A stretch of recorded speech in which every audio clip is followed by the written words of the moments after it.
Hey guys, in this video I'm going to talk about the two ways of making decisions, either by using systems 1 thinking or by using systems 2 thinking, and how you can make sure that you make wiser decisions.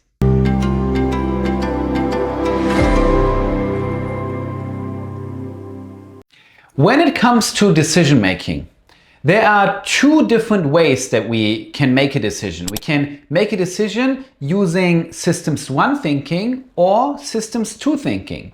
Systems 1 thinking is when we have an automatic, quick reaction to an outside stimulus that is out of our conscious control. We just react with an all or none response.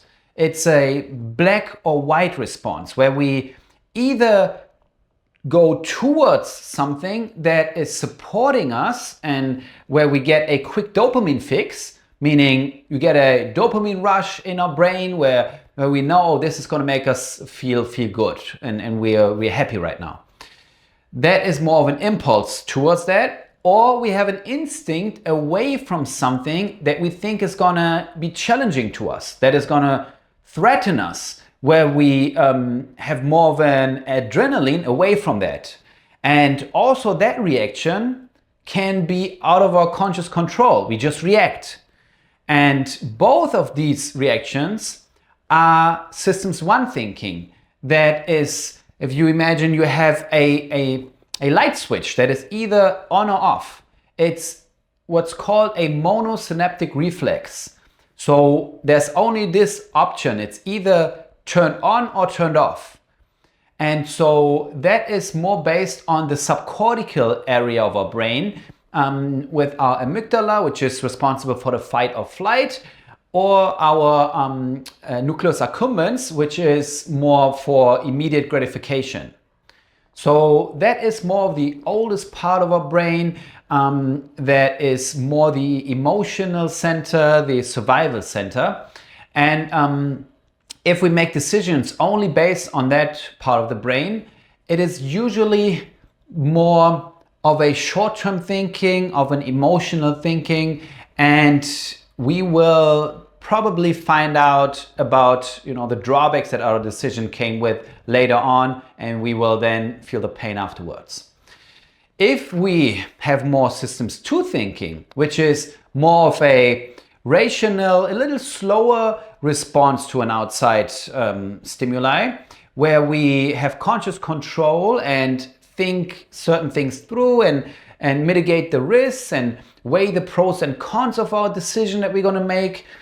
If we use that more, it is more of an objective, rational decision where we have foresight, and it's the wider decision that we make here. And that is when we have more of the medial prefrontal cortex involved. That is the executive center where we, as I said, can foresee things and mitigate the risks, and where all the way up to the medial prefrontal cortex, the stimulus was associated from the brain with billions of associations from experiences of the past, from our knowledge, from how we foresee the world and what's going to happen. And all these influences influence our decision that we then make if we want to do a certain thing or not, and how we want to respond to that stimulus. So it is the more thought through, planned, and rational reaction or response to that stimulus. And the more we are able to use that systems 2 thinking, the wiser our decisions are, and the more we also see that things have both sides, and we therefore have more of a polysynaptic reflex, where it's more like a dimmer switch. So it has all different shades that are possible here. It doesn't only have to go from black or white, where we are more fundamentalistic and more black and white thinking, So in order to get to more systems 2 thinking, you can either go and say, okay, whenever you get triggered by something on the outside, you try to take a deep breath and try to consciously think of the pros and cons of how to respond and then make a wise decision. Or you can do that and you're more likely to have systems 2 thinking activated when you live the things that are most important to you and the things that you love doing, compared to if you live more lower priorities and things where you think you have to and you should do, you are more reactive to the outside. You act kind of like, what they call an automaton in chemistry. Like, it's automatic responses that you don't have any conscious control over. You don't really have free will here, right?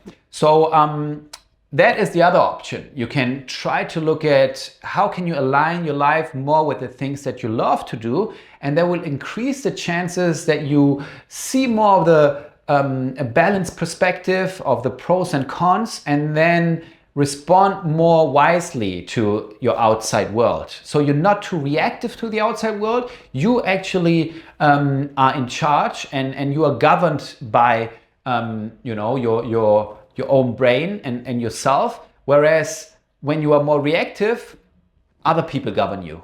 They whatever they do will have an influence on you automatically, and you don't really are able to govern yourself.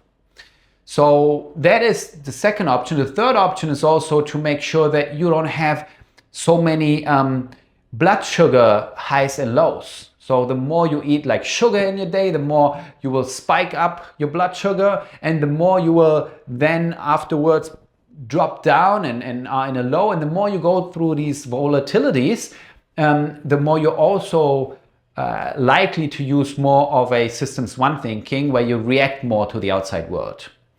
So to sum it up, try to take a deep breath and consciously try to activate your systems 2 thinking, where you think your reaction through. Or just in general, align your life more with things that you love doing more, and that increases the chances of you having more systems 2 thinking. And third thing is, when it comes to your diet, make sure you don't have so many highs and lows from eating too much sugary stuff, and that will also help you to be more in a systems 2 thinking and to make wiser decisions that can lead you to a more prosperous and fulfilling life in general.